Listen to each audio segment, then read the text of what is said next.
Okay, Bismillahirrahmanirrahim. Assalamualaikum warahmatullahi wabarakatuh. Apa khabar semua? Teacher harap semua dalam keadaan yang sihat-sihat bersama dengan keluarga. Okay, jadi hari ini kita nak belajar mathematics. Okay, so before this, teacher dah bagi awak video tentang numbers showing position. Mesti awak dah faham kan? Apa maksud numbers showing position? Numbers showing position ini bila kita gunakan nombor untuk menunjukkan kedudukan sesuatu benda. Okay, contoh sekarang, teacher kat sini dah lukis gambar. Gambar apa ni? Caterpillar. Okay, gambar caterpillar. Okay, so here ada 10 bulatan dekat sini. Okay, ada 10 bulatan dekat sini dan kita akan isikan setiap bulatan ini dengan numbers that showing the position. Dengan nombor-nombor yang menunjukkan kedudukan setiap bulatan. Okay, so say hi to our caterpillar. Okay, so here is our pula. So ini adalah kepala caterpillar tu, kepala kepada kita punya ulat. Jadi bila kepala bermaksud inilah permulaan dia. Kalau kepala dia dekat sini, maksudnya kat sinilah permulaan dia. Sekarang kepala dia dekat sini. Jadi permulaan dia dekat sini. Okay, so here is our caterpillar. So the first one, okay, bulatan yang pertama. Yang pertama, jadi nama dia ialah first. Pertama, tempat pertama ialah first. Kita tulis nombor 1 ST. Ini sangat penting yang kecil ni sangat penting untuk menunjukkan dia ialah tempat bukan nombor. Okey, first. Ejaan dia F I R S T. Okey, yang kedua. After first is second. Tulis nombor 2 ada N dan D. Okay, so the spelling is S C O N D. Okay. After second is third. Kita tulis nombor 3. Tapi dekat atas dia kita tulis kecil-kecil R and D. Ejaan dia T H I R D. Okay, for the first, second and third, ejaan dia agak special lah. Sebab yang dekat atas ni berbeza-beza. Tapi untuk fourth until 10, semuanya akan sama.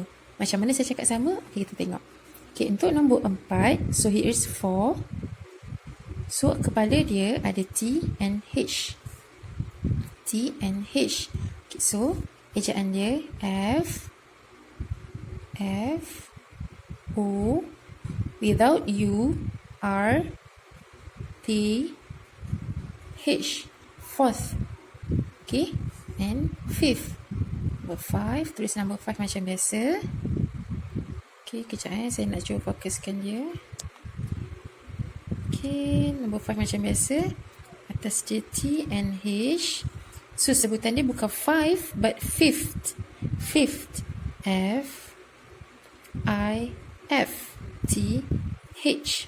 After fifth is sixth. Sixth. Ada T and H. Ejaan dia sama S I X plus T H. Tambah T H kat belakang. After sixth is seventh. Seventh. S, eja 7 macam biasa. S E V E N T H. Seventh. Okay, now is 8. 8. Ada T H. Ejaan dia E I G H T H. Okay, jangan letak T T H tau. Okay, tu salah. E I G H T H. Okay, after 8 is 9. Mesti ada H, T H kecil kat atas So, ejaan dia N I N. No E T H. Okay, and after 9 is 10. 10. Mak salah pula. 10. Ada T H. So, ejaan dia macam 10 biasa. T H. So, here is how to spell and write numbers showing position from first to 10th. 1 sampai 10 dulu kita belajar. Okay, so kita dah tahu kedudukan dia. Okay. Bila biasanya kita gunakan numbers showing position? Okay, saya tulis tajuk dia. Numbers showing position. Okay, bila biasanya kita pakai number showing position ni? Okay, biasanya in our examination. In our examination, dalam peperiksaan kita. Okay, biasanya lepas kita dah periksa and our teacher dah tanda, dah bagi markah, and then kita akan cakap, teacher, siapa dapat nombor 1? Okay, siapa dapat nombor 1? Itulah kita akan cakap first place, nombor 1, tempat pertama. First place, tempat pertama, nombor 1. Teacher, lepas tempat pertama mesti nombor 2 kan? Okey, siapa tempat yang kedua? Second place, tempat yang kedua. Ini tadi ada ST. Okay, second place. And then tempat ketiga, third place. Siapa dapat tempat ketiga? Third place. Dalam peperiksaan kita pakai. Lepas tu contoh, bila awak masuk lomba lari. Yes, awak masuk lomba lari kan? Bila kita masuk lomba lari, and then here is our finishes, okay? Ni kita punya tempat habis, line habis, berlarian. Okay, so here is kita ada A, B, C, D, E,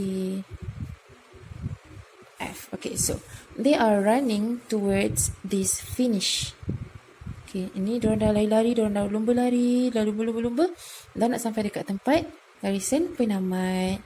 Okay, so kita tengok yang paling depan sekali siapa? Okay, here is A is the first place. First place. And the second place siapa? Okay, here is our second place. Ni, third place. Ni, fourth place. Ni, fifth place. This one, sixth place. Okay, ini kegunaan dia. Tempat pertama, tempat kedua, tempat ketiga, tempat keempat. Okay, macam tu juga kalau kita nak bagi contoh. Okay, other examples. Contoh yang lain.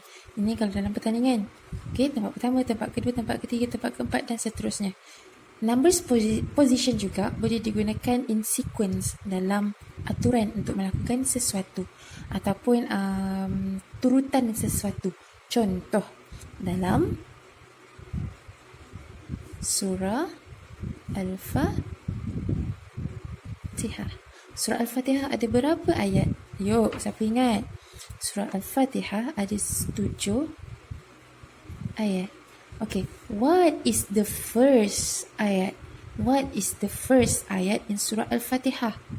Siapa boleh jawab? Apakah ayat yang pertama dalam surah Al-Fatihah? Bismillahirrahmanirrahim. Bismillahirrahmanirrahim. Atau Alhamdulillahi Rabbil Alamin. Which one? Yang pertama, Bismillahirrahmanirrahim atau Alhamdulillahi Rabbil Alamin. Okay, ayat pertama dalam surah Al-Fatihah. Surah Al-Fatihah sangat special. Jadi ayat pertama dalam surah Al-Fatihah ialah Bismillahirrahmanirrahim.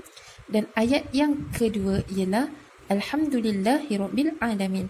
Dan seterusnya ayat yang ketiga Ar-Rahmanirrahim Maliki Yaumiddin. Ayat yang keempat Iyyaka na'budu wa iyyaka nasta'in. Ayat yang kelima Ihdinas siratal mustaqim. Ayat yang keenam Siratal ladzina an'amta 'alaihim ghairil maghdubi 'alaihim waladdallin. Amin. Okey, itu ayat yang ketujuh. Okey, kita cuba tengok dekat dalam Al-Quran Okay, so here is surah Al-Fatihah. Tengok ayat yang pertama. Here, ayat pertama. Bismillahirrahmanirrahim. Nombor 1. Okay, after that baru Alhamdulillahi Rabbil Alamin. Nombor 2. Ar-Rahmanirrahim. Nombor 3. So here is our first ayat, second ayat, third ayat, fourth ayat, fifth ayat, sixth ayat, and seventh ayat. So in Surah Al-Fatihah there are 7 ayat, including termasuk Bismillahirrahmanirrahim. Okay, so itu yang pertama. Selain daripada Surah Al-Fatihah, kita juga boleh tengok contoh-contoh dalam kegunaan number showing position ini juga dalam aturan ataupun turutan untuk berwuduk. Wuduk. Sebelum kita solat, kita wajib berwuduk. Dan bila nak berwuduk, kita mestilah tahu yang mana kena basuh dulu. Kena basuh tangan dulu ke kena basuh muka dulu? Kena basuh telinga dulu ke kena basuh kaki dulu? Itu yang kita kena tahu. Anggota mana yang penting dalam wuduk? Itu kita kena tahu, sebab bila wuduk kita salah, jadi wuduk kita tak sah. Bila wuduk kita tak sah, solat kita pun secara automatik tidak sah. Okey, jadi wuduk. Okay, so what is the first act in wuduk? Apa perkara pertama yang kita kena buat dalam wuduk? So saya tulis kat sini first. Okay, first untuk wuduk, apa yang kita kena buat? Ni saya bagi tahu yang pergerakan. Okay.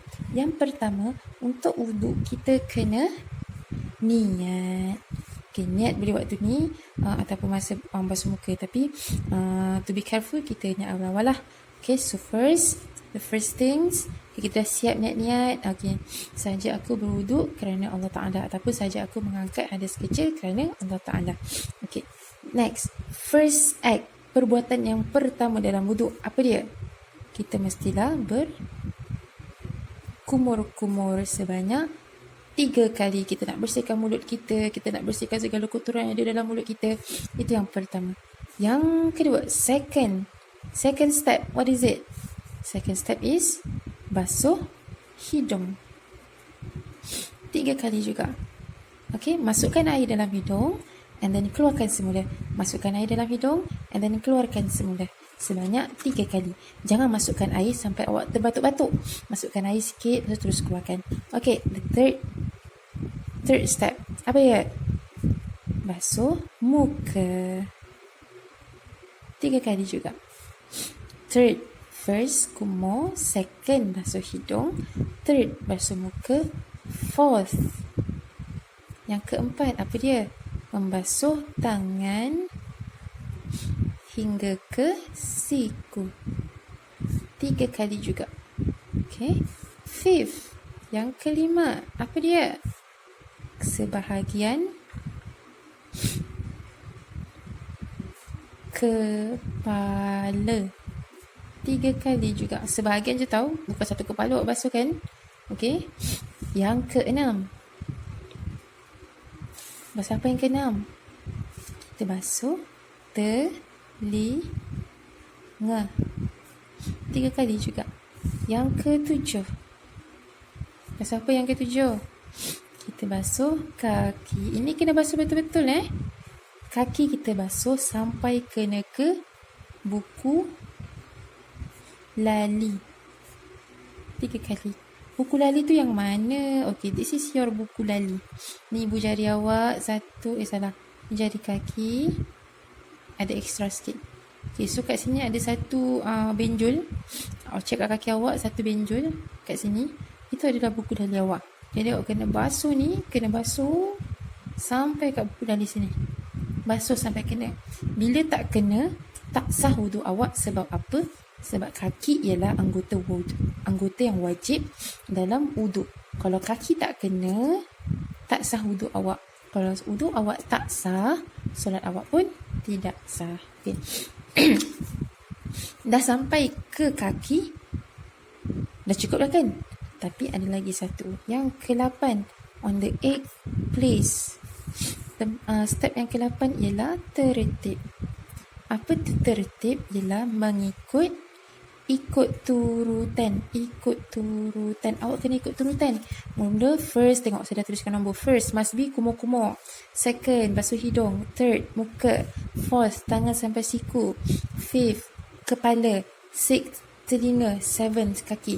Awak mesti kena ikut turutan. Tak boleh tiba-tiba mula-mula awak nak basuh muka dulu lah, lepas tu baru kumur-kumur, lepas tu kaki, lepas tu baru basuh kepala. No, tak boleh macam tu. Kita kena ikut turutan dia from the first until the 7th step.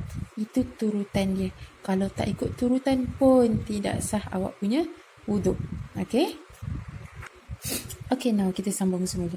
Okay, kat sini saya ada sediakan beberapa contoh untuk mengelakkan kesalahfahaman. Okay, let's read the first question. Color 5 boxes. Okay, color 5 boxes. Warnakan 5 boxes. Dia suruh warnakan 5 kotak. Maksudnya kita kena warnakan 5 kotak. So here's the first 1, 2, 3, 4, 5. Sebab apa? Sebab dia kata warnakan 5 kotak. Jadi saya kena warnakan 5 kotak. Okay, next. The second questions. Color the 5th. Look, kat sini ada tanda ini. Color the 5th box. Maksud dia, warnakan kotak yang kelima. 5th bukan 5. Ini 5. Tak ada tanda TH kat atas ni. Jadi kita kena warnakan 5. Tapi yang ini dia cakap color the 5th box. Ada tanda TH kat sini, ada tanda kecil. Maksudnya dia suruh kita warnakan kotak yang kelima. Which one is the 5th box? So kita akan count 1, 2, 3, 4, 5. So here is our 5th box. So kita hanya akan warnakan yang ini sahaja. Sebab ini adalah kotak yang kelima. Yang ini first, second, third, fourth, fifth, sixth, seventh. Sebab dia suruh warnakan kotak yang kelima je. Kotak yang kelima, bukan warnakan 5 kotak. Dia suruh warnakan kotak yang kelima sahaja. So kita hanya akan warnakan kotak yang kelima sahaja. Okay, next. Circle the third flower. Okay, ni third bukan tree. Sebab apa? Sebab dekat atas ni ada tanda RD. Third bermaksud third, yang ketiga. Bulatkan bunga yang ketiga. So here is first, second, third. So ini adalah bunga yang ketiga. Jadi ini yang saya akan bulatkan. Kita jangan bulatkan 3. Kita bulatkan yang ketiga, yang duduk dekat tempat ketiga. Sebab dia nak yang third, yang tempat ketiga. Dan yang bawah, circle 3 flowers. Okay, forgot to put S here. Circle 3 flowers. Tak ada RD, tak ada apa-apa kecil kat sini, tak sama. Okay, yang ni ada yang kat atas, yang ni tak ada yang kat atas. Jadi, dia suruh bulatkan 3 bunga. So, 1, 2, 3. Okay, so boleh bezakan. Kalau ada kat atas ni, okay, kalau ada tanda kecil kat atas ni, TH, RD, ND, ST atau and so on. Okay, awak kena tengok kedudukan dia. If tak ada apa-apa, bulatkan nombor dia 3. Kalau dia nak 3, bulatkan 3. Kalau dia nak 5, ambil 5. Tapi kalau ada yang ni, kita kena kira kedudukan dia, baru kita pilih. Ambil kedudukan dia, baru kita pilih. Okay, hopefully you can understand this. Okay, sebelum kita akan masuk kepada yang seterusnya. Okay, now kita akan sambung dengan subtopik yang baru, or might be not too new for you. Before, after, and between. What is the meaning of before? Saya selalu tanya kan, what is the meaning of before? Before bermaksud sebelum. What is the meaning of after? After maksud selepas, or behind you, di belakang awak. Before is in front of you, di depan awak. After is selepas awak. Between, di antara atau di tengah. Tengah. Dia berada di tengah-tengah. Okay, so here ada 5 orang lidi. There are A, B, C, D, and E. First, second, third, fourth, and fifth place. Okay, so kita tengok pada C. Kita tengok pada C, the third person. Who is the person before C? Okay, so the first is before C is siapa? Siapa sebelum C? Jadi kita kena tengok dia dekat depan C ataupun dekat belakang C. If before, kita sebelum, kita kena tengok yang di hadapan C. Siapa dekat depan C? B. Okay. Then, second. After C is... Okay, after. What is after? After is selepas. Siapa after C? Kita kena tengok belakang dia. Siapa belakang C? D di belakang C. So, D is after C. B is before C. Okay, between. C is between. Between. And C di tengah-tengah antara siapa dan siapa. C berdiri di tengah-tengah. Dia tengah-tengah siapa? Dia dekat tengah-tengah antara B dan D. B dan D. Sebab apa? Sebab C kat tengah-tengah, B dengan D kat kanan kiri dia. Kalau saya pilih D kat tengah-tengah, kalau saya pilih D dekat tengah-tengah, so maksudnya D is between E and C. D dekat tengah-tengah antara C dan juga E. Okay, look this pen. Okay, here's our blue pen, red pen, and here's our marker. Okay, so saya tak marker kat tengah. Okay, so now kita ada marker, kita ada blue pen and red pen. Okay, lari berapa? Kita ada tiga pen dan juga marker ni. Okay, so marker, blue pen and red pen. Marker is before the blue pen sebab marker berada di hadapan pen biru. Red pen is after blue pen sebab red pen berada di belakang blue pen. Okay. Then blue pen berada di tengah-tengah. Saya letak dekat tengah-tengah. Dia berada di tengah-tengah antara marker dan juga red pen. Kalau saya letak marker kat tengah-tengah, the marker is between blue pen and red pen sebab dia dekat tengah-tengah. Kalau saya letak red pen kat tengah, red pen is between blue pen and marker. Okay, itu maksud between. Between maksudnya dia dekat tengah-tengah. Between ni dia manja sikit. Siapa kat between dia manja sikit sebab dia nak ada kanan dengan kiri dia, ada someone or something. Okay. Okay, so itu sahaja pelajaran untuk hari ini. So thank you for your cooperation, thank you for your attention, and thank you for your time. Okay, so after this saya akan bagi awak beberapa latihan untuk awak buat. Okay, cuba untuk buat. Kalau tak faham boleh tanya saya dekat dalam group WhatsApp. Okay, before that, last question. Thank you. Okay, Y-O-U. You. Who is at the middle? Siapa yang dekat tengah-tengah? O.